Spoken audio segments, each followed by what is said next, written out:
Yeah, and I think too, like we talked about, this is a game that we want to run the football. We're the best team at running the football in the NFL, and we have a quarterback and a running back, and we get.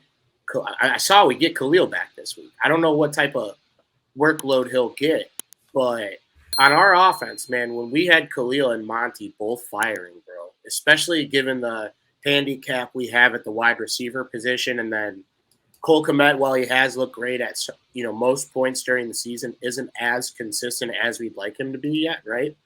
Right. Having those two backs just coming out of the backfield, catching passes, running people over, juking people, all that, it does so much for this offense, and it takes the pressure off Justin Fields.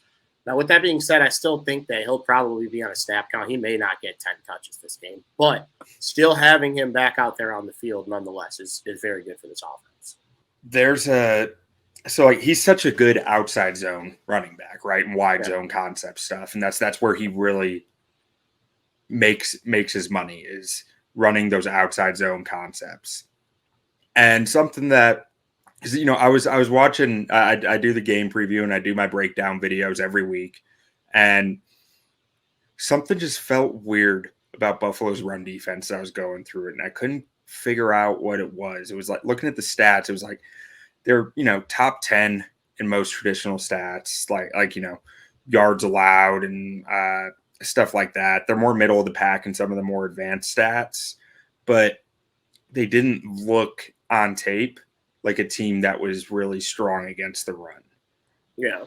And the more I was thinking about it, the more I kind of realized, maybe it's just teams don't want to play chicken with Josh Allen in the offense. And they're like, we can't afford to commit to the run, because if we fall behind, we're screwed because of how explosive these guys are. And I really think that's a factor with this run defense. I don't think they get run on a lot because of that. And there are five games where teams have gone over 150 rushing yards on them.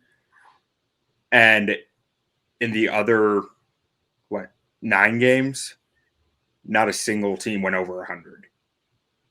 So it's boomer bust. Big boomer bust, yeah. And when you look at these teams, it was Green Bay, Minnesota, New York Jets, Miami, and Baltimore.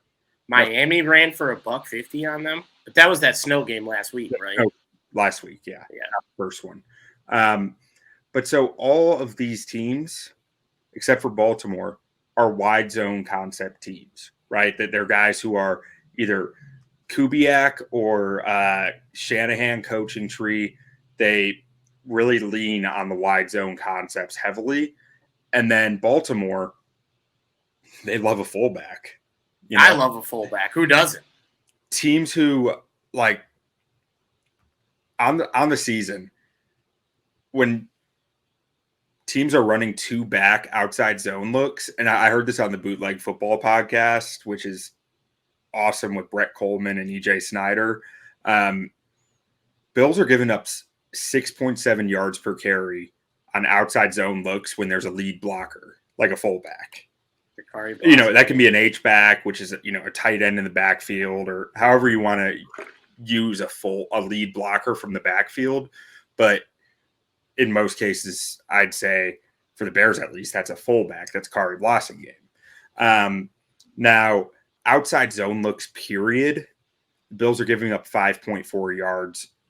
That's where the tackle is being made 5.4 yards beyond the line of scrimmage. So he might be falling for a few more yards. It's a difference in that stat. The average depth of tackle is 5.4 yards. So you're probably talking 5.7, 5.8 yards per carry. Yeah, you're still not seeing anybody for 5 yards, though. Yeah. So the big – and when I look at their explosive runs they've given up, they're actually – I think they're 13th in the NFL in explosive run defense, not giving up explosive runs, which is 15 yards or more. But they've allowed 15 explosive runs on the year. 12 of those happen against those teams I just listed. So we're either gonna. They didn't give up explosive runs to other teams. It was teams who were running outside zone or had the two back prevalence in their offense. And one thing that they mentioned on Bootleg Football podcast was how many missed tackles their safeties and corners had in those games. So that made me curious because, I mean, really, their defense, I think it's fairly sound in the overall stats of missed tackles. But I went back and pulled the data from just those 5 games. Those DBs made 29 tackles in those 5 games, and they missed 17. So they're missing almost 40% of their tackles in those systems. They were just out there hoping that the guy fell down. Yeah.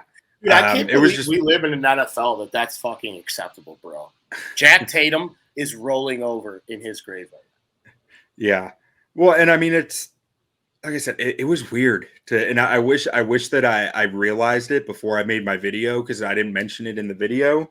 But I knew as I was making the video, it took me longer than normal because I was like, something's not right. I'm missing something here. And I kept going back and trying to find stuff. And like, I just couldn't get my finger on it. You know, it was a hard thing to recognize. But once I heard it said, it was like, that's it. That's what I was looking for, you know?